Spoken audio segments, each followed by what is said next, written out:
নাসিরউদ্দিন পাটোয়ারি বলেছেন, মুজিবকে জাতির পিতা মানি না, বিএনপি জিয়াতন্ত্র, জামায়াত ইসলামী মওদুদবাদী কায়েমের চেষ্টা করছে।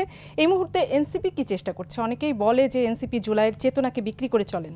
এনসিপি আসলে এই পরিবারতন্ত্রের বাইরে গিয়ে নতুন একটি বাংলাদেশের রাজনৈতিক বন্দোবস্ত প্রতিষ্ঠা করতে চাচ্ছে বলেই সারা দেশের বিভিন্ন স্টেক হোল্ডার্স তাদের এই বিপ্লবী চিন্তাকে পথভ্রষ্ট করতে চান এবং সেটাকে ট্যাগিং করতে চান জুলাই বিক্রেতা বলে।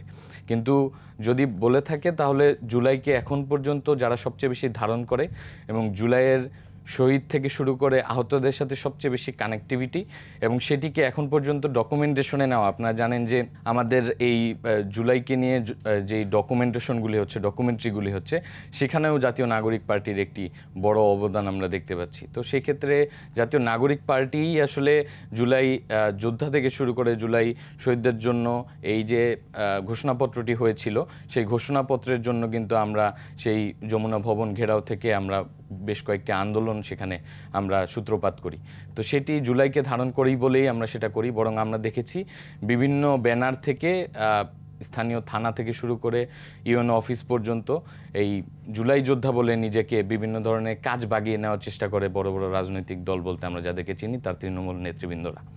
ঘোষণাপত্রের বিষয়ে আপনি বললেন যে এনসিপি সবচেয়ে সক্রিয় ছিল, তাহলে সেই দিন তিনজন এনসিপির নেতাকে দেখা যায় যে তারা কক্সবাজারে গিয়েছিল। ওই দিন কি তাদের জন্য যাওয়াটা অনেক বেশি ইম্পর্টেন্ট ছিল ওখানে, নাকি জুলাই ঘোষণাপত্র যেখানে পাঠ করা হলো সেখানে থাকাটা বেশি ইম্পর্টেন্ট ছিল? দেখুন, ঘোষণাপত্রে অনুষ্ঠানে একটি ডেকোরাম ছিল যে কারা কারা সেখানে উপস্থিত থাকবে। তো সেই ডেকোরামের মধ্যে যারা উপস্থিত ছিল তারাই আসলে সাংগঠনিকভাবে সিদ্ধান্ত অনুসারে সেখানে উপস্থিত ছিল।